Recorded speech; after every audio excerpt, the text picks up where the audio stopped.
My parents gave my sister $100,000 for her wedding and told me, "You don't deserve any help." So, I cut all contact and continued with my life. 3 years later, my sister passed by my $2 million house and called my mother crying, "Why does she have that?" My name is Sarah, and I am 28 years old. I grew up in a middle-class family in Boston where my father worked as a surgeon, and my mother taught at the local university. My older sister Vanessa was always the golden child. When she got engaged, my parents joyfully gave her $100,000 for her dream wedding. 2 weeks later, when I announced my engagement to John, I hoped for similar support. Instead, they called me in for a family talk that left me stunned and heartbroken. We appeared to be the perfect American family. Dad was a respected orthopedic surgeon at Massachusetts General Hospital. And Mom was a tenured English professor at Boston University. We lived in a beautiful colonial house, in a good neighborhood, went on annual family vacations and celebrated holidays with extended family. But beneath that polished surface, there was always an unspoken hierarchy in our home. Vanessa, born 3 years before me, somehow managed to embody everything my parents valued. She was academically gifted, socially graceful, and eager to follow the life path they had envisioned. She looked more like our mother with the same honey blonde hair and blue eyes, while I took after our father with darker hair. But the differences went far beyond appearances. The pattern of favoritism began early. When it came time for high school, Vanessa was enrolled in Phillips Academy, an elite private school costing $30,000 a year. My parents spared no expense for her education, believing it would set her up for success and valuable connections. When my turn came 2 years later, they explained that tuition had become too expensive and enrolled me in the local public school in school. "We need to be practical about finances," Mom explained. "Besides, you have always been more independent than your sister." That independence was less a personality trait and more a necessity. While Vanessa received constant guidance and support, I learned to figure things out on my own. When she turned 16, our parents surprised her with a brand new Honda Civic, with a big red bow in the driveway. They captured the moment with photographs and celebrated with a special dinner. "You have proven yourself responsible," Dad told her as he handed over the keys. "We are so proud of you." When my 16th birthday came around, there was no car waiting in the driveway.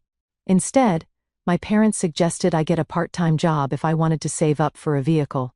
I spent weekends and summers working at a local coffee shop, eventually scraping together enough for a 10-year-old Toyota with questionable brakes and no air conditioning. "This will teach you the value of hard work," Dad said when I finally purchased it, as if the lesson had been intentional all along.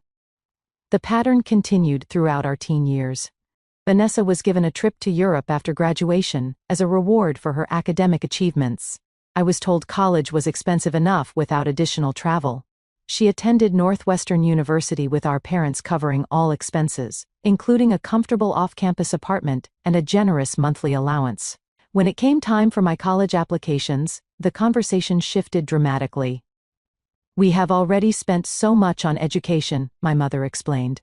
"Student loans will teach you fiscal responsibility. Everyone has debt these days." I managed to secure a partial scholarship to Boston University, but still had to take out substantial loans. I worked 20 hours a week at the campus bookstore while maintaining a full course load. Unlike Vanessa, who studied business administration as our father, suggested I pursued marketing against their advice. They felt it was less prestigious than law or medicine, the careers they had hoped I would choose. "Marketing is for people who could not get into better programs," my father commented during one holiday dinner, not bothering to lower his voice. Despite the constant comparisons and disappointments, I excelled in my program. I made the dean list every semester and secured competitive internships during summers. I developed a network of supportive friends who became like family to me, and most importantly, during my junior year I met John. John was studying computer engineering and working in the university wine tea department to help pay for school. Like me, he had been raised with the expectation of self-sufficiency. His parents were school teachers who had made it clear that while they loved him, they could not afford to finance his education or lifestyle. Instead of feeling entitled to their support, he had embraced the challenge with determination and grit. We connected instantly over our shared experiences and values. Where Vanessa and I had grown distant as our lives diverged, John and I grew closer through every challenge. We studied together in the library until closing time, shared cheap meals in our tiny apartments, and dreamed about building something meaningful together someday. After graduation, I secured a position at a digital marketing agency, while John joined a software development firm. We moved in together to save on rent, carefully budgeted our expenses, and gradually paid down our student loans. While Vanessa moved back home for a year after college, enjoying the comfort of free housing while job searching at her leisure, John and I pushed forward independently. 3 years after graduation, John proposed to me on a weekend hike through the White Mountains. There was no elaborate setup or expensive ring, just a genuine moment between two people who had built a foundation of mutual respect and love. The ring had belonged to his grandmother, a simple gold band with a small diamond that meant more to me than any extravagant jewelry could. "We do not need anything fancy," I told John as we began discussing wedding plans. "Just something small and meaningful with the people who really care about us." We set a budget of $10,000, which represented months of careful saving. We planned to hold the ceremony in a local park with a reception at our favorite neighborhood restaurant. No elaborate floral arrangements or designer dresses, just a sincere celebration of our commitment. That was our plan, until Vanessa announced her engagement to Gregory, the son of one of my father partners at the hospital. Gregory had never worked a day in his life, living off a trust fund and family connections. But he came from the right background with the right pedigree, and my parents were ecstatic about the match. Little did I know that this announcement would set in motion a series of events that would change my relationship with my family forever. The evening Vanessa called to announce her engagement, my parents threw an impromptu celebration. They ordered catering from an expensive restaurant, opened bottles of champagne they had been saving for a special occasion, and invited close family friends over with just a few hours' notice. I received the invitation via text message, almost as an afterthought. "Your sister is engaged, dinner at 7, try to be on time." John and I arrived promptly, finding the house already filled with people, congratulating Vanessa and admiring her enormous diamond ring. Gregory stood beside her, charming everyone with stories about his proposal at a 5-star resort in the Maldives. My mother fluttered around them like a delighted butterfly, while my father kept clapping Gregory on the shoulder as if welcoming a long-lost son. "We are so thrilled to welcome Gregory to the family," my mother announced during dinner. "And of course we want to give them the wedding they deserve." My father raised his glass. "Which is why your mother and I have decided to give Vanessa and Gregory $100,000 toward their wedding expenses." Gasps of approval echoed around the table as Vanessa squealed with delight and hugged our parents. I felt John tense beside me, but I squeezed his hand under the table. I was genuinely happy for my sister, even while recognizing the stark contrast to our own modest plans. Later that evening, as guests were leaving, Vanessa pulled me aside to show me her wedding Pinterest board on her phone. "I am thinking about a destination wedding in Napa Valley," she gushed. 200 guests, minimum, a designer gown and a live band. "Oh, and you will be one of my bridesmaids, of course." "Not maid of honor, though. That is going to be Olivia." Olivia was her college roommate, someone she had known for less than 5 years. I smiled and nodded, pushing down the slight sting of being relegated to secondary status, even in her bridal party. "That sounds beautiful, Vanessa. John and I are planning something small, but we are really excited too." "Oh," she said, her enthusiasm dimming slightly. "When are you thinking about having it?" "In about 6 months at Riverside Park, just close friends and family." 6 months, that is so soon, and outdoors, what if it rains? She looked genuinely confused, as if she could not comprehend choosing something so simple. "We want to keep it intimate and meaningful," I explained, "and we are working with what we can afford." Vanessa glanced toward our parents who were chatting with Gregory. "Well, I am sure Mom and Dad will help you too," she said, though her tone suggested she was less than certain. That conversation planted a seed of hope that perhaps my parents would offer some assistance with our wedding too. Not the extravagant sum they had given Vanessa, but something to indicate they valued my happiness equally. With this hope in mind, John and I decided to speak with them directly the following weekend. I called my mother and asked if we could come over for dinner to discuss our wedding plans. There was a pause on the line before she agreed, suggesting Sunday evening. When we arrived, the atmosphere was noticeably different from the celebratory mood of Vanessa's announcement. The house was quiet, no special dinner prepared. My mother had made a simple lasagna, and my father was watching golf in the living room, until my mother called him to the table. We made small talk through most of the meal, with my parents asking John about his job and commenting on the recent weather. It was as if they were deliberately avoiding the subject we had come to discuss. Finally, as my mother served coffee, I decided to broach the topic. "So, John and I have been planning our wedding," I began. "Nothing elaborate, just a small ceremony at Riverside Park with a reception at Martinelli Restaurant afterward. We have been saving, but it is still going to be tight with our student loans and rent." My parents exchanged a look that I could not quite interpret. My father cleared his throat. "And what exactly are you expecting from us?" he asked, his tone immediately putting me on the defensive. "We are not expecting anything," John interjected politely. "But Sarah thought it would be nice to discuss if you might want to contribute in some way, as is traditional in many families." My mother set down her coffee cup with a clink. "Traditional is for traditional couples," she said.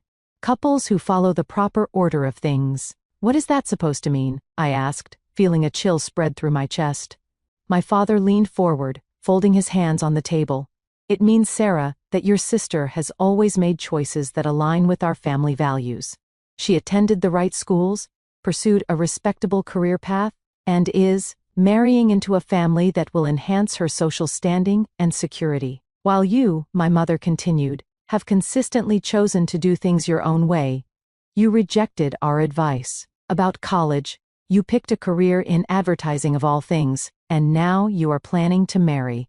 She trailed off, glancing at John as if he were a piece of furniture she did not quite know where to place. "A software engineer," John filled in, his voice steady despite the obvious insult. "Someone we barely know," my father corrected. "Someone from a background that frankly does not match our family's social circle." I felt as if I had been slapped. John is brilliant, kind, and hardworking. His parents are educators. What exactly is wrong with his background? "There is nothing wrong with being a school teacher," my mother said in a tone that suggested quite the opposite. "But Vanessa is making a match that will secure her future. Gregory family has connections, resources, a standing in the community." "So this is about money?" I asked incredulously. "It is about choices," my father said firmly. "And the simple fact is, Sarah, that you do not deserve the same help Vanessa does. You have not earned it." The words hit me like physical blows. "You do not deserve. You have not earned it." What would I have needed to do to deserve your support? I asked, my voice barely above a whisper. "Marry someone rich. Study what you wanted me to study. Be someone other than who I am." My mother sighed, as if I were being deliberately difficult.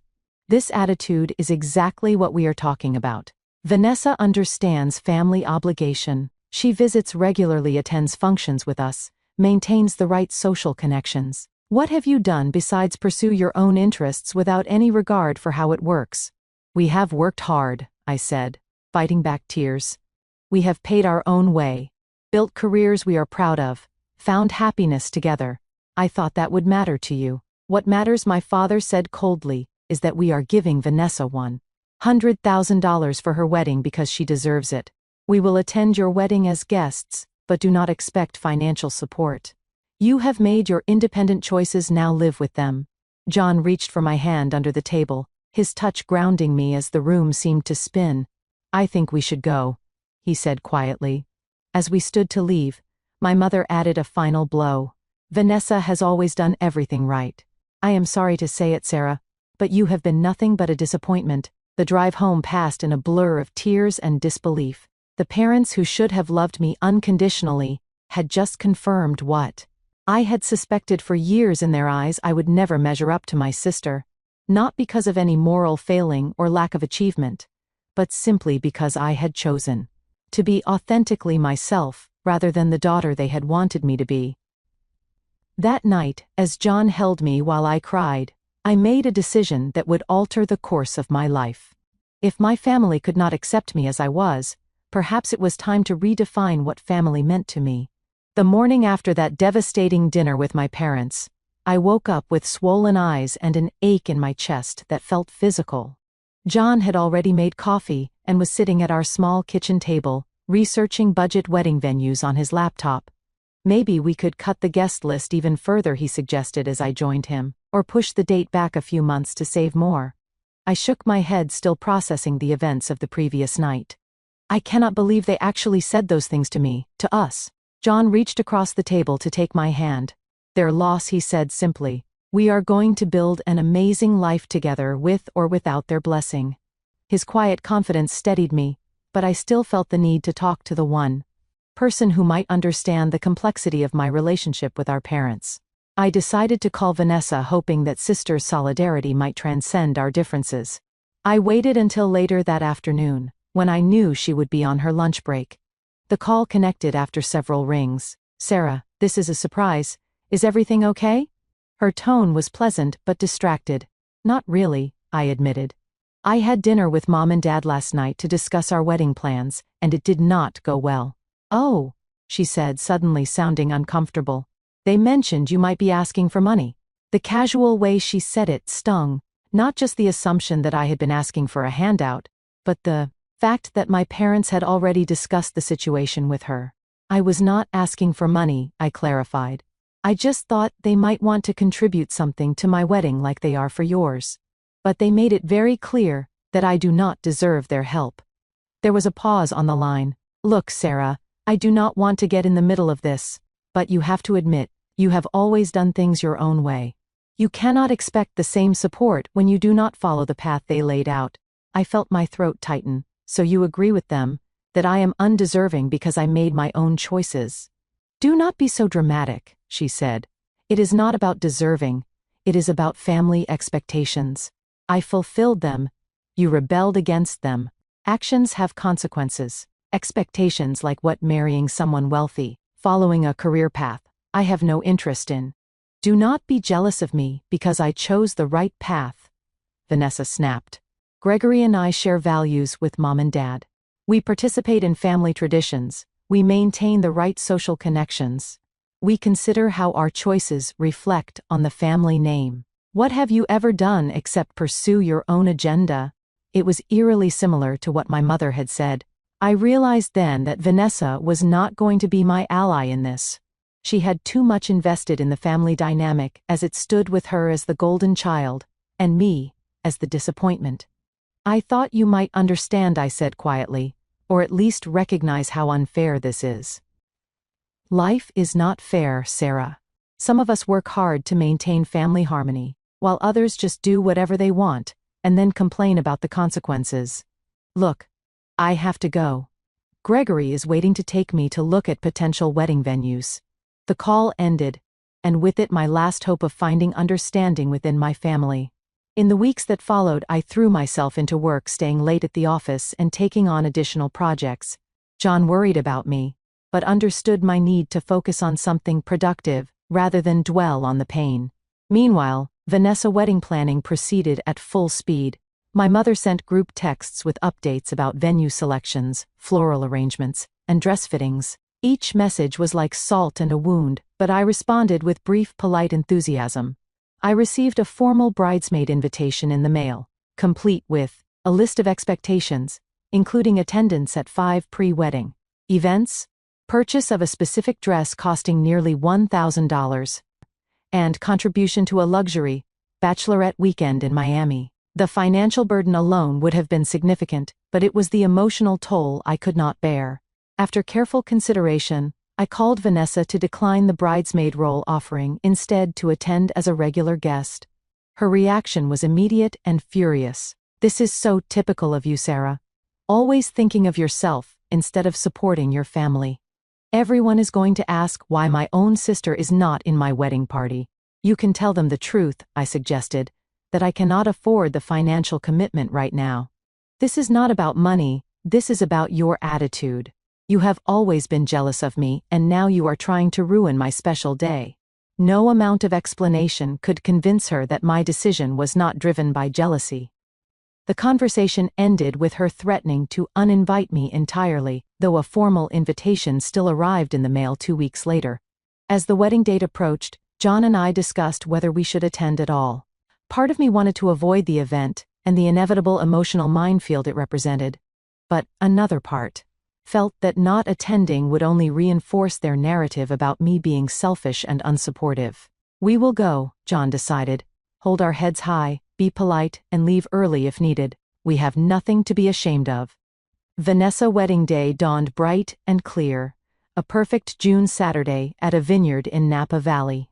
John and I arrived early, dressed well but not ostentatiously. The venue was spectacular, with flowering vines, elegant table settings, and a string quartet playing softly in the background. Every detail screamed expense and privilege. I made my way to the bridal suite to offer congratulations before the ceremony. Vanessa was surrounded by her bridesmaids, all wearing identical lavender gowns. She looked stunning in a custom designer dress that probably cost more than our entire wedding budget. "Sarah," she acknowledged me coolly, "I am glad you could make it." "You look beautiful," I said sincerely. "Congratulations." She accepted the compliment with a nod. "Mom has seated you and John at table 11 with the cousins from Dad's side. I hope that is okay." Table 11, I later discovered, was the farthest from the head table, tucked behind a large floral arrangement. We were seated with distant relatives who seemed confused about who we were. One elderly great-aunt repeatedly asked John if he was the photographer boy. During the reception, my parents made their rounds, stopping at every table to chat with guests. When they reached ours, their greeting was cordial but brief. "Sarah, John, glad you could make it," my father said, stiffly, as if we were business acquaintances rather than family. "Lovely ceremony," I offered. "Vanessa looks happy." "She deserves it," my mother replied. "She has always made us proud." The implication hung in the air between us. "Unlike you." The real knife twist came during the toasts. My father stood glass raised and spoke about the joy of watching his daughter grow into an exemplary woman who had fulfilled every hope they had for her. "Vanessa has never taken a misstep," he said proudly. "Every choice, every decision has been thoughtful and aligned with our family values. And now she has found a partner who shares those values and will help her continue our family legacy of excellence."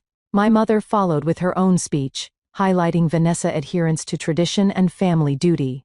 "Some children follow their own path," she said, her gaze briefly finding me in the crowd, "but Vanessa has always understood the importance of family expectations. This wedding, which we are proud to fully support, is a testament to her character." Later, during the dancing, I overheard my mother talking to one of her friends. "My younger daughter has never quite lived up to family expectations," she was saying. "Such a shame, but what can you do? They make their choices." It was the final straw. I found John at the bar and whispered that I needed to leave. We slipped out quietly during a group dance number, driving back to our hotel in silence. Back in our room, I broke down completely. "I cannot do this anymore," I sobbed. "They will never see me as good enough. Nothing I accomplish will ever matter because it is not what they wanted for me."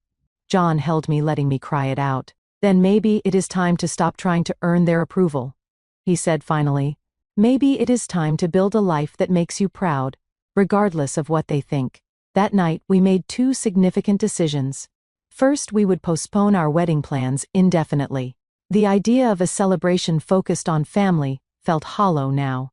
Second, and more importantly, I would establish clear boundaries with my parents and sister. No more subjecting myself to their judgment and conditional love. The next morning, I blocked my family phone numbers and social media accounts. I sent a brief email explaining that I needed space and would contact them when I was ready. Then John and I returned home, ready to focus on building our future together without the shadow of family disapproval hanging over us. It was the hardest decision I had ever made, but also the most liberating. Little did I know that this painful break would set us on a path to success beyond anything I could have imagined. The first year after cutting contact with my family was the hardest. Birthdays, holidays, and random Tuesday evenings, when a childhood memory surfaced unexpectedly, all became moments of grief. I mourned not just the relationship we had, but the one I had always hoped we might someday develop. The silence from their end was deafening. No calls, no emails asking me to reconsider. It confirmed what part of me had always known: their love had been conditional, based on my compliance rather than my inherent worth as their daughter. John suggested I try therapy, and after some reluctance, I agreed. My therapist, Dr. Levine, helped me understand the patterns of emotional neglect that had defined my childhood and the impact they had on my self-worth. What your parents did is called conditional parenting, she explained during one session. Love and approval are given only when the child meets certain expectations. It is damaging because it teaches children that their inherent value is tied to performance or compliance. But why did they treat Vanessa differently? I asked the question that had haunted me for years. Some parents unconsciously designate roles to their children: the golden child, the scapegoat. It says more about their own needs and insecurities than about either of you. Week by week, I began to untangle my sense of self from my family expectations. I realized that the qualities they had criticized my independence and determination to forge my own path were actually strengths that had served me well. One evening, as John and I were discussing my latest therapy breakthrough, he suggested a shift in focus. I know processing your family stuff is important, he said. But what if we also put energy into building the future we want, not as a reaction to them, but as a positive choice for ourselves? His words resonated with something deep inside me. For so long I had defined myself in opposition to my family expectations. What would it look like to define myself by my own aspirations instead? The next day, I created a vision board for our life together. Not the superficial kind with luxury cars and vacation homes, but one focused on meaningful goals, financial independence, work that made a difference, a home that felt safe and welcoming, relationships based on mutual respect and genuine care. John and I both threw ourselves into our careers with renewed focus. I had been at my marketing agency for 3 years and had built a reputation for innovative digital campaigns. When a major client requested me specifically for their rebranding project, my boss gave me the lead and a small team to manage. The project was challenging and high-profile, requiring long hours and creative problem-solving. But the results exceeded expectations, earning praise from the client and industry recognition. 6 months later, I was promoted to associate director with a substantial salary increase. John's trajectory was similarly upward. His coding skills and problem-solving abilities had caught the attention of senior management, and he was tapped to lead the development of a new software platform. The promotion came with stock options and a salary that nearly doubled his previous earnings. One night, over a celebratory dinner for his promotion, John raised an idea that would change everything. "What if we started our own company?" he asked.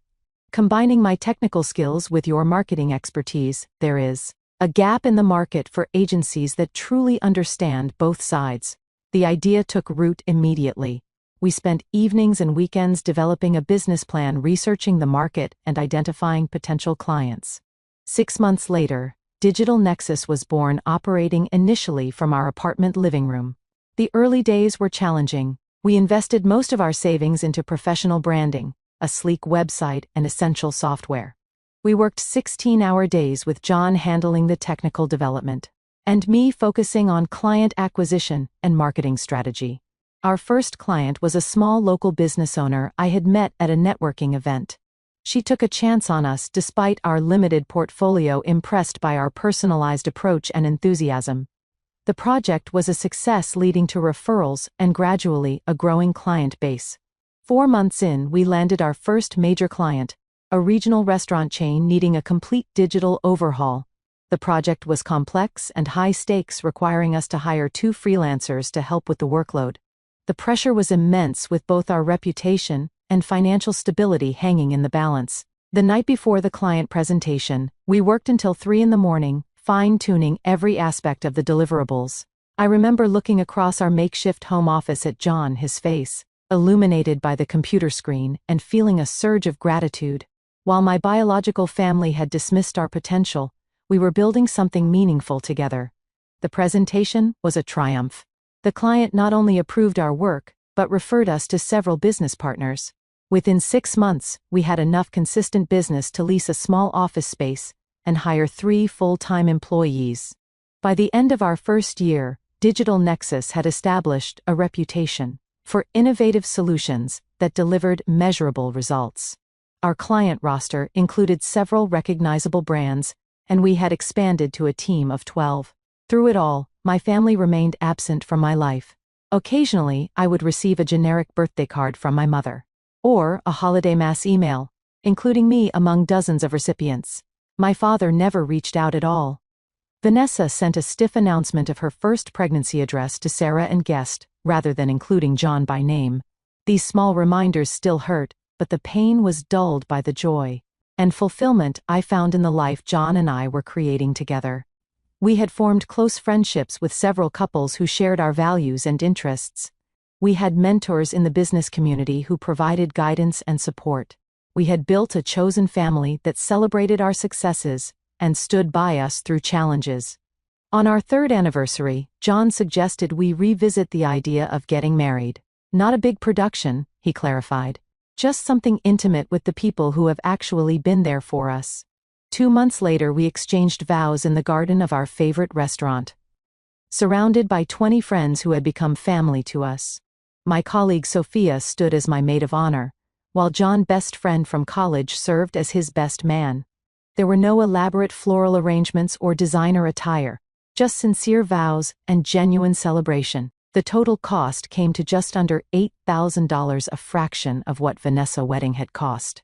But as we danced under string lights with people who truly cared about us, I knew our celebration held something money could not buy: authenticity. I did not invite my parents or Vanessa. The decision brought some sadness, but also a sense of protection for this new chapter of our lives. Our wedding would not be tainted by their judgment or conditional approval. The months following our wedding brought unexpected developments for Digital Nexus. A case study we published about one of our successful campaigns went viral in industry circles, bringing attention from larger potential clients and investors. Suddenly, we were fielding calls from venture capitalists interested in funding our expansion. After careful consideration and extensive negotiation, we accepted an investment that allowed us to scale significantly while maintaining control of the company direction. We moved to larger offices, expanded our team to 30 people, and developed proprietary software that streamlined our process and enhanced our service offerings. 18 months after accepting the investment, we were approached by a major tech company interested in acquiring Digital Nexus. The initial offer was substantial, but John and I were hesitant to give up the company we had built from scratch. After several rounds of negotiation, we reached an agreement that exceeded our wildest expectations: $20 million, with both of us retained as consultants for 2 years with considerable compensation packages. The night the papers were signed, John and I sat on the floor of our apartment, a bottle of champagne between us, slightly dazed by the magnitude of what had just happened. "We did it," John whispered, his voice catching. "We really did it." I thought about the journey from that painful dinner with my parents to this moment of extraordinary success. Every dismissal, every judgment, every time they had told me I was not good enough had ultimately pushed me to prove, not to them, but to myself, that I could create a life of meaning and achievement on my own terms. "I want to buy a house," I said suddenly. "A real home somewhere we can put down roots." John smiled. I was thinking the same thing. "Let us start looking tomorrow." Little did I know that our new home would become the catalyst for an unexpected confrontation with the past I had worked so hard to leave behind. With our newfound financial security, John and I began searching for our dream home. We were not interested in ostentatious displays of wealth, but we did want space, privacy, and a property that reflected our personal aesthetic. After 3 months of looking, we found a stunning contemporary home in an exclusive neighborhood set on 2 acres with mature trees and a view of the city skyline. The house itself was architectural perfection: 4,000 square feet of clean lines and thoughtful design. Floor-to-ceiling windows filled the space with natural light, while high ceilings created an atmosphere of calm spaciousness. The open-concept main floor featured a gourmet kitchen that would make any chef envious, with custom cabinets, quartz countertops, and top-of-the-line appliances. The primary bedroom suite included a sitting area fireplace and a bathroom that resembled a luxury spa, complete with a freestanding soaking tub, positioned to enjoy the private garden view. 3 additional bedrooms provided plenty of space for guests or future children, while a separate office suite would allow us to work from home when needed. Outside the property featured a naturally landscaped garden, a sleek infinity pool that seemed to merge with the horizon, and a covered patio with an outdoor kitchen and fireplace. It was in every way the antithesis of the traditional colonial-style home my parents had always valued, with its formal rooms and conventional aesthetics. The asking price was just under $2 million, a sum that would have seemed impossible just a few years earlier. Now we could purchase it outright without a mortgage. The day we signed the closing documents and received the keys, I felt a sense of achievement that went beyond material acquisition. This home represented freedom, the tangible result of following my own path, despite the disapproval of those who should have supported me most. We took our time furnishing the house, selecting each piece carefully to create a space that felt both luxurious and welcoming. Modern art from local artists adorned the walls, while comfortable seating invited conversation and relaxation. It became not just a showcase, but a true home one, where we hosted dinner parties for friends and colleagues, celebrated holidays, and built our life together. Meanwhile, we launched a new business venture, a software platform designed to help small businesses compete in the digital marketplace. With the experience and connections gained from Digital Nexus, this new company grew even faster than our first. Within 18 months, we had offices in 3 cities and evaluation that exceeded our previous success. As our professional achievements accumulated, I occasionally heard snippets of information about my family through mutual acquaintances. My father had been named in a medical malpractice lawsuit that had damaged his reputation at the hospital. Though the case was eventually settled, the financial impact had been significant, forcing my parents to downsize their home and adjust their lifestyle. Vanessa's marriage to Gregory had also hit rough waters. His family wealth, which had been a primary factor in my parents' approval, turned out to be mostly illusion, maintained through excessive debt and questionable financial practices. When his father company faced bankruptcy following an SEC investigation, the facade crumbled. Gregory lost his nominal job at the family firm and struggled to find employment without any actual skills or experience. I learned that Vanessa and Gregory had been forced to sell their recently purchased home in the exclusive neighborhood my parents had praised so highly. They moved to a modest townhouse in a middle-class suburb, the kind of place my parents had always subtly disparaged. Vanessa had taken a job at a corporate marketing department, finally putting her business degree to practical use out of necessity rather than choice. These developments did not bring me joy. Despite everything, I did not wish hardship on my family. But there was a certain poetic justice in the collapse of the very things they had valued above genuine connection and unconditional love. One bright spring Saturday, John and I were enjoying breakfast on our patio, discussing plans for a charity gala we were hosting the following month, when my phone buzzed with a text from Sophia, one of the few people who knew my family history. "Just saw your sister driving slowly past your house, thought you should know."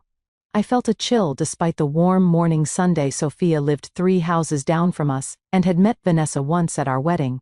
The fact that she had recognized her was unsettling enough, but the idea of Vanessa essentially spying on our home was deeply disturbing. "Are you sure it was her?" I texted back. "Positive. She stopped across the street for several minutes just staring at your house. I was walking the dog and made eye contact with her. She drove away immediately." I showed the message to John, who frowned. "That is strange. Do you think she was just curious, or is something else going on?" "I have no idea," I admitted. "We have not spoken in over 3 years." Later that afternoon, my question was answered when my phone rang with a number I had not seen in years: my mother. My finger hovered over the decline button, but curiosity won out. "Hello," I answered cautiously. "Sarah, is that really you?" My mother's voice sounded older, more tentative than I remembered. "Yes, it is me. Is everything okay?" Despite everything, my first thought was concerned that someone might be ill or injured. "Yes, well, as okay as can be expected." She paused, seemingly gathering her thoughts. "I think we are overdue for a conversation. Do not you? It has been too long." The casual way she referred to our estrangement, as if it had been a mutual decision, rather than a response to their rejection, made me grip the phone tighter. "Why are you calling now after all this time?" I asked directly. Another pause. "We miss you, Sarah. Family should not be apart like this. And well, Vanessa mentioned she happened to drive by your new home today. It looks quite impressive." There it was. Not concerned for my well-being or regret for past treatment, but awareness of my financial success. "She did not happen to drive by," I corrected. "We live in a gated community 40 minutes from her neighborhood. She would have had to deliberately seek out our address. Well, regardless." My mother continued, glossing over this fact. "It made us realize how long it has been since we have seen you. We would love to visit your new home, reconnect, put the past behind us." I closed my eyes, processing the sudden reappearance of my family in my life. 3 years of silence, then Vanessa drives by my house, and suddenly they want to reconcile. "I need to think about this," I said finally. "I will call you back." John listened as I recounted the conversation, his expression growing more concerned with each detail. "It sounds like they found out you are successful and now they want to be part of it," he observed. "The timing is suspicious, to say the least." I nodded, the same thought having crossed my mind, but part of me wonders if I should at least hear them out, not for their sake, but for my own closure. After much discussion, John and I agreed to a limited meeting. I would invite them to our home, establish clear boundaries, and see if genuine reconciliation was possible, or if their motives were as self-serving as we suspected. I called my mother back the next day. "You can come for coffee this Saturday at 2, I said, keeping my tone neutral just to talk. "Wonderful," she exclaimed. "Your father and I will be there. Should we bring anything?" "Just yourselves," I replied. "And Mom, Vanessa, is welcome to come too." There was a moment of silence. "Oh, I will let her know. I am sure she would love to see you." After ending the call, I felt a mixture of anxiety and resolution. Whatever happened on Saturday, I would face my family from a position of strength, secure in the life and identity I had built for myself. They no longer held power over my sense of worth or belonging. Saturday arrived with clear skies and mild temperatures. John and I prepared a simple spread of coffee, tea, and pastries from a local bakery, setting everything on the patio overlooking the pool and garden. As the clock approached 2, we positioned ourselves in the living room, visible through the large windows but not waiting anxiously at the door. At precisely to the gate, security called to announce visitors. Minutes later, a car I did not recognize pulled into our circular driveway. My father emerged first, followed by my mother, both looking older than I remembered. Last to exit was Vanessa, her expression difficult to read from a distance. John squeezed my hand once before we moved to open the front door. The moment had arrived to face the family that had once told me I did not deserve their support. Only now I was standing in a $2 million home that I had earned entirely without them. Opening the door to my family after 3 years of separation felt surreal.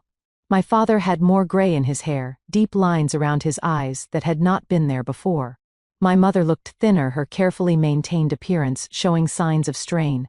Vanessa, holding a designer purse that looked new but was probably from a previous season, had the pinched expression of someone trying very hard to appear unbothered. "Sarah," my mother said, stepping forward with arms outstretched, as if the years of silence had been a minor misunderstanding. "You look wonderful." I accepted her brief hug without returning it, then nodded to my father and sister. "Please, come in." Their eyes darted around our entryway, taking in the soaring ceiling, the modern chandelier, the original artwork on the walls. My mother made a small noise of appreciation, while my father straightened his shoulders as if preparing for a business meeting rather than a family reunion. "Your home is lovely," my mother offered, as I led them through to the main living area, so contemporary. "Thank you," John replied, stepping forward to stand beside me. "We designed some elements ourselves." My father extended his hands stiffly. "John, you are looking well." "As are you, sir," John replied with professional courtesy. I gestured toward the patio doors. "I thought we could sit outside. The weather is perfect." They followed us out to the patio, where the setting offered a strategic advantage. The spectacular view provided a natural conversation piece, while the open space prevented any feeling of being trapped or cornered. As we settled around the table, an awkward silence fell. I made no move to break it, curious to see how they would begin a conversation they had requested after years of absence. "Well," my mother finally said, reaching for a pastry, "this is nice, family together again." "Is it?" I asked, my voice calm but direct. "Family together again after 3 years without a word." My father cleared his throat. "Now, Sarah, there is no need for hostility. We are here to reconnect." "I am not being hostile," I clarified. "Just realistic. You wanted this meeting, so I assume you have something specific to discuss." My mother shot a glance at my father, some unspoken communication passing between them. "We have missed you," she said, her voice taking on the placating tone she had always used when trying to smooth over family tensions. "We think it is time to put the past behind us." "What past are we referring to exactly?" I asked. "The part where you told me I did not deserve your support, or the part where you called me a disappointment for making my own choices?" Vanessa, who had remained silent, shifted uncomfortably in her chair. "We all say things we regret in the heat of the moment," she offered. "It was not the heat of the moment," I corrected her. "It was a consistent pattern throughout my life. And it was not just words, it was actions, or rather, the lack of them." My father set down his coffee cup with deliberate precision. "We may have been too harsh." He conceded the closest thing to an apology I had ever heard from him, "but you have clearly done well for yourself. This property, your business success. It is all very impressive." There, it was the acknowledgement of my financial achievement, rather than any recognition of the pain they had caused. I noticed he spoke of your business success rather than asking any specific questions about what John and I actually did or how we had built our companies. "We have worked hard," John said, his tone neutral, "built 2 successful companies from the ground up." "Yes, we heard about your software venture," my mother said, brightening. "Patricia Wilson. His son works in tech, and he mentioned your name at their dinner party last month. We were so proud to say you were our daughter." The irony was almost painful. After years of expressing disappointment in my career choices, they were now claiming pride in my success, but only after it had been validated by their social circle. "Funny," I said, unable to keep the edge from my voice. "I do not recall you being proud when I first launched the business. In fact, I do not recall hearing from you at all." My father waved his hand dismissively. "Water under the bridge. The important thing is family coming together now." "Why now?" John asked directly. "Why after 3 years of no contact?" The question hung in the air, uncomfortable but necessary. My mother glanced at Vanessa, then back at me. "Well, family should not stay estranged," she said vaguely. "And when we realized how well you were doing, it seemed silly to maintain old grievances." "When you realized how well we were doing," I repeated after Vanessa drove by our house. Vanessa flushed slightly. "It was not like that. I heard through a colleague that you had moved to this neighborhood. I was just curious. Curious enough to look up our address and drive 40 minutes to see it, but not curious enough to call or email in 3 years." The conversation stalled again, the pastries on the table untouched. My father, always the pragmatist, apparently decided to change tactics. "The truth is, Sarah," he said, leaning forward slightly, "our family has hit a rough patch. I do not know if you heard about the lawsuit." "I heard," I said simply. He nodded, seemingly relieved to skip the explanation. "The settlement was substantial. Insurance covered some but not all. We have had to make adjustments. Dad had to take early retirement," Vanessa added, "and sell the house." "I am sorry to hear that," I said, and meant it. Despite everything, I took no pleasure in their difficulties. "And Gregory family situation has been challenging as well," my mother continued, glancing sympathetically at Vanessa. "The Harringtons are not quite as established as we had believed." Vanessa looked down at her hands. "Gregory has been between positions for almost a year now, and with the baby coming." "You are pregnant?" I asked, genuinely surprised by this new information. She nodded, a flicker of real emotion crossing her face. 5 months, a girl. For a brief moment, I felt a pang of connection to this unborn niece I might never know.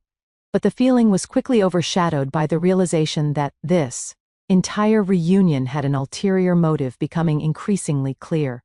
"Congratulations," I said sincerely. "Children are a blessing." My mother seized on this moment of warmth. "They are indeed. Which is why family is so important.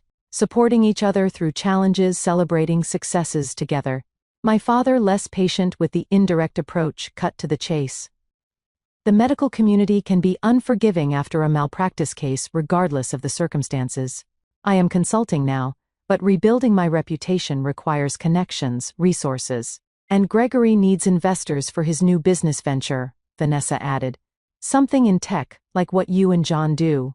He has excellent ideas, just needs the right backing. And of course, my mother concluded family should support each other. The way we supported Vanessa's wedding, for instance. It is just what families do. The audacity was breathtaking. After telling me I did not deserve their support. After years of silence, they were now sitting in my home, expecting financial assistance. Not because they acknowledged their past behavior or showed genuine remorse, but simply because we shared DNA and I now had resources they wanted access to. I looked at John, finding in his eyes the steadiness that had been my true support through everything.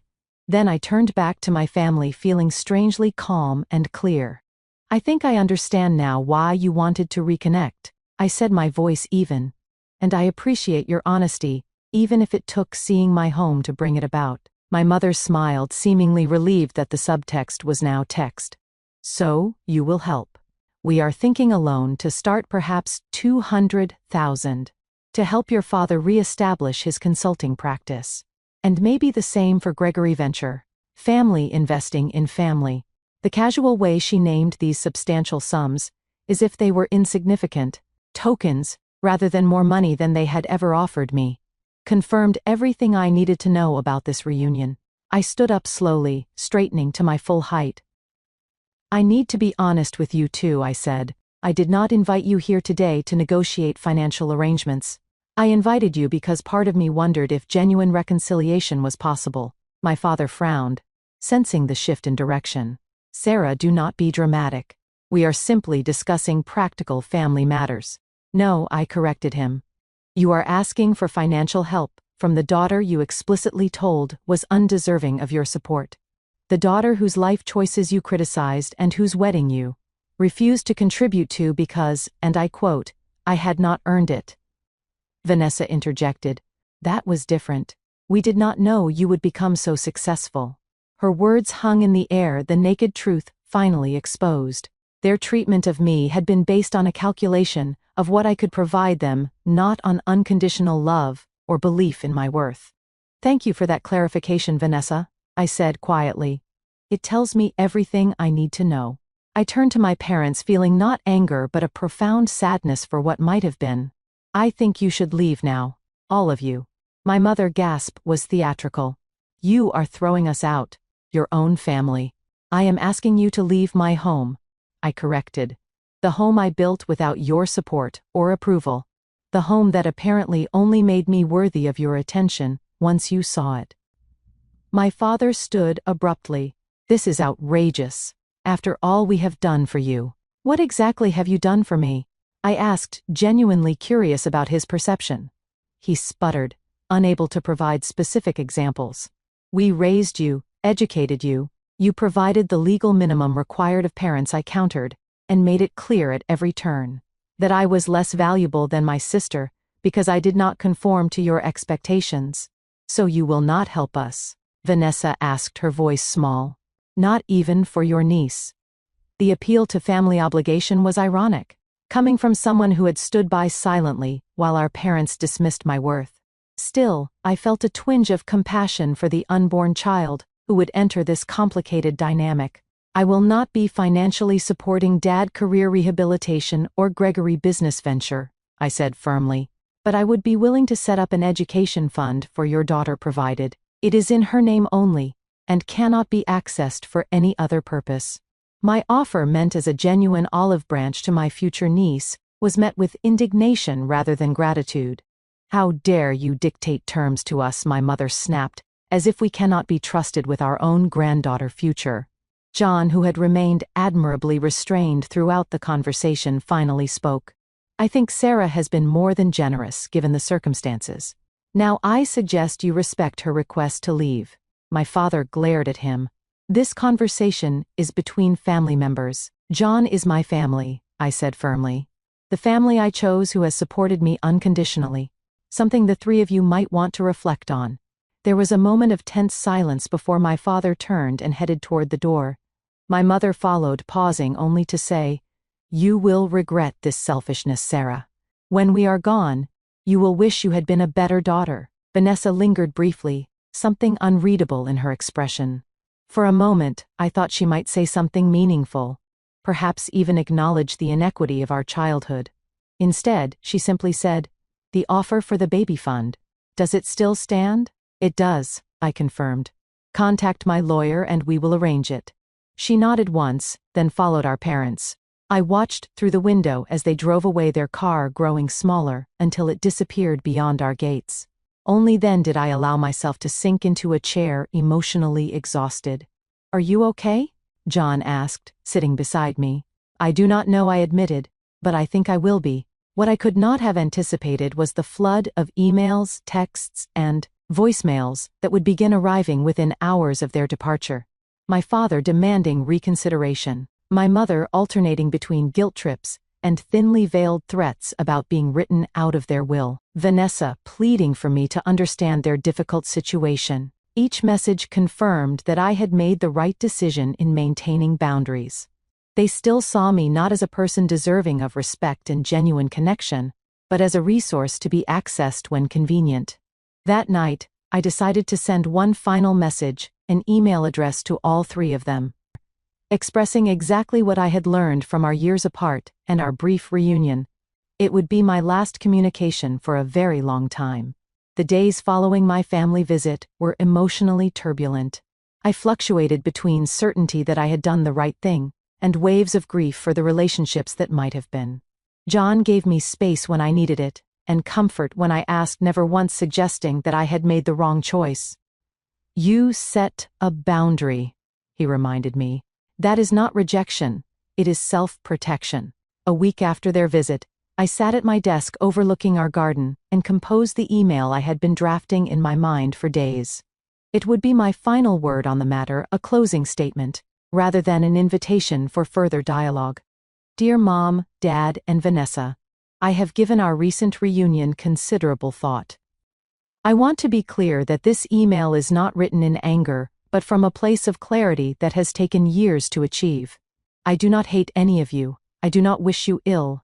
In fact, I hope you find your way through your current challenges. However, I cannot provide the financial assistance you are seeking. This is not about punishing you for past behavior or withholding out of spite. It is about recognizing that our relationship has never been based on mutual respect or unconditional love, but rather on my compliance with your expectations. For Vanessa, I have arranged an education trust for your daughter as promised. My lawyer will contact you with the details. This is not because I feel obligated, but because I want your child to have options regardless of our complicated history. Beyond this, I ask that you respect my decision to maintain distance. The 3 years we spent apart were painful, but also healing. I built a life that brings me joy and fulfillment, surrounded by people who value me for who I am, not what I can provide or how I reflect on them. If someday you are interested in a relationship based on genuine connection, rather than financial need, I might be open to that conversation. Until then, I wish you well, but need to protect the peace and happiness I have worked so hard to create. Sarah. I hit send before I could second-guess myself, then closed my laptop. There was a finality to the action that brought both sadness and relief. I had said what needed to be said without cruelty, but also without compromise. The response was predictable. My father sent a terse message calling me selfish and ungrateful.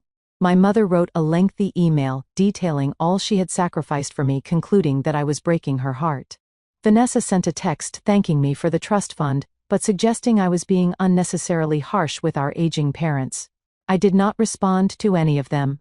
Instead, John and I focused on moving forward with our lives and the positive impact we could make with our success. We established a scholarship foundation for first-generation college students, particularly those pursuing entrepreneurship without family financial support. The program provided not just tuition assistance, but mentorship and networking opportunities, the kind of support I had wished for during my own college years. We also created an incubator program for women-owned startups offering seed funding and guidance to promising entrepreneurs.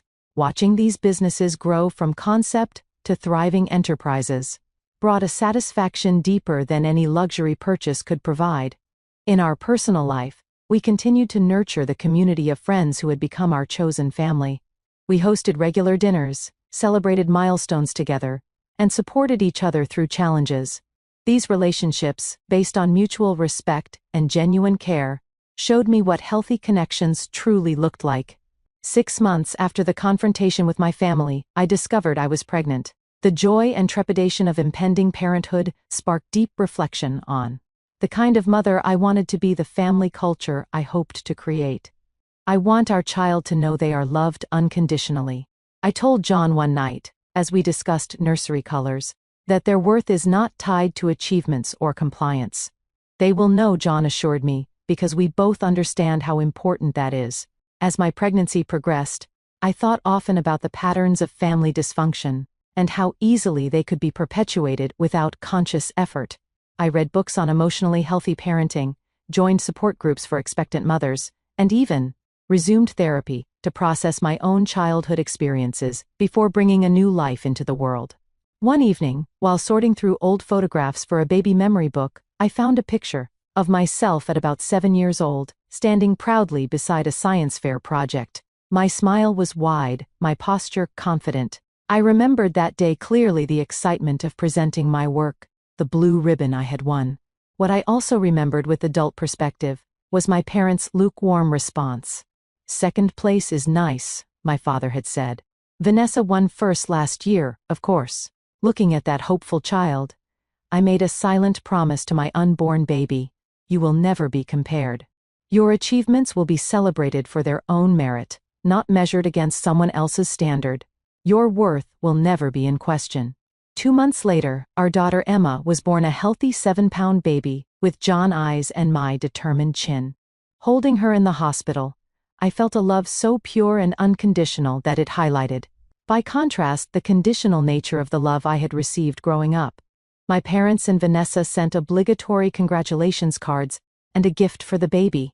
I sent polite thank you notes but did not extend invitations to visit. The boundaries I had established remained important, perhaps even more so, now that I was responsible for protecting not just myself but my child. As Emma grew from infant to toddler, I watched with wonder the person she was becoming, delighting in her uniqueness rather than trying to shape her into a predetermined mold. When she showed interest in anything, whether finger painting or building blocks, we encouraged her curiosity without judgment or expectation. On her 3rd birthday, as we celebrated with the close friends who had become her honorary aunts and uncles, I reflected on the journey that had brought me to this point. From the painful dinner where my parents had declared me undeserving to the creation of a thriving business to this moment of simple joy watching my daughter blow out candles supported by people who loved us authentically. The greatest success in my life was not the $2 million home or the profitable businesses, though those achievements were significant. It was building a life aligned with my own values rather than someone else's expectations. It was creating a family culture based on acceptance and support rather than conditional approval and comparison. Sometimes the greatest gift we can receive is the rejection that forces us to find our own path. My parents telling me I did not deserve their help pushed me to prove, not to them but to myself, that I could create something meaningful on my own terms. Their rejection, painful as it was, ultimately freed me from the constraints of their narrow definition of success. The family we are born into shapes us, but it does not define us. Sometimes we must create our own definition of family, gathering people who see our worth and support our authentic selves. And sometimes the most loving thing we can do for ourselves is to maintain boundaries with those who cannot or will not offer the respect and acceptance we deserve. I do not know if my relationship with my parents and sister will ever heal. What I do know is that I am no longer waiting for their approval or validation. I am too busy living a life that makes me proud, raising a daughter who will never question her inherent value, and contributing to a world that recognizes worth beyond material success or social standing. I did not build this life to prove anything to my family, but I have come to understand that sometimes the cruelest rejections open the most beautiful doors. You never know how strong you are until being strong is your only option. Have you ever had to choose between family expectations and your own path? How did you handle that difficult decision? And as this story quietly slips away into the shadows of your mind, dissolving into the silent spaces where memory and mystery entwine, understand that this was never just a story. It was an awakening, a raw pulse of human truth, wrapped in whispered secrets and veiled emotions. Every word a shard of fractured reality, every sentence a bridge between worlds seen and unseen, between the light of revelation and the dark abyss of what remains unsaid. It is here, in this liminal space, that stories breathe, their most potent magic, stirring the deepest chambers of your soul, provoking the unspoken fears, the buried desires, and the fragile hopes that cling to your heart.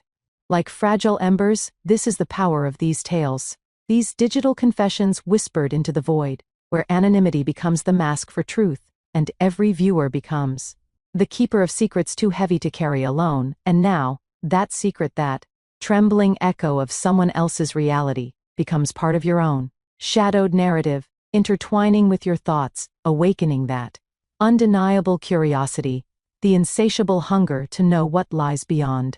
What stories have yet to be told, what mysteries hover just out of reach, waiting for you to uncover them. So hold on to this feeling, this electric thread of wonder and unease, for it is what connects us all across the vast unseen web of human experience. And if your heart races, if your mind lingers on the what-ifs and the maybes, then you know the story has done its work, its magic has woven itself into the fabric of your being. So before you step away from this realm, remember this: every story you encounter here is a whispered invitation to look deeper, to listen harder, to embrace the darkness and the light alike. And if you found yourself lost, found yourself changed even slightly, then honor this connection by keeping the flame alive. Like this video, if the story haunted you, subscribe to join the fellowship of seekers who chase the unseen truths, and ring the bell to be the first to greet the next confession, the next shadow, the next revelation waiting to rise from the depths.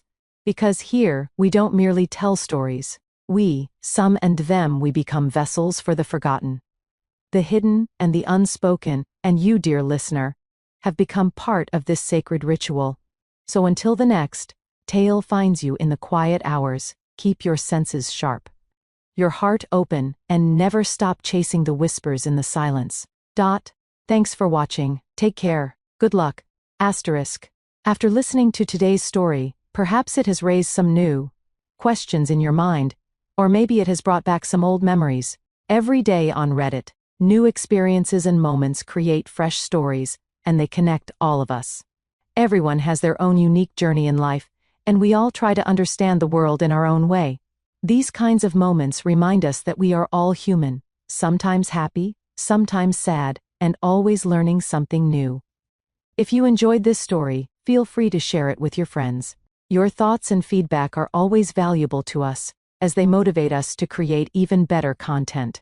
Every story has its own unique angle, and our goal is to understand everyone's perspective and make our content diverse and relatable. Stories like these help us realize that life's journey is different for everyone, and by hearing other stories, we learn something new. You can also share your own stories with us. Your experiences are valuable to us as well, and if you enjoyed this video, please leave your feedback. We aim to create content that brightens your mind and gives you new ideas every time. If you've already seen this video before, your feedback is still important. With every piece of feedback, we can improve our content and bring a new perspective to our viewers. Today, what we saw was just a small part of the many stories shared on Reddit and across the world. It's a reminder of how we all try to understand life by sharing our experiences with each other. This video was only an example of how we try to connect with others through storytelling, learning about different sides of life. We hope to continue sharing such stories that help us all learn and grow together. Thank you for your time. And don't forget to keep an eye out for more stories coming soon. If you haven't already, Please like and follow for more amazing content. Your support keeps us going, and we will strive to bring you more thought-provoking and heartwarming stories. Until next time, take care and stay curious. Asterisk.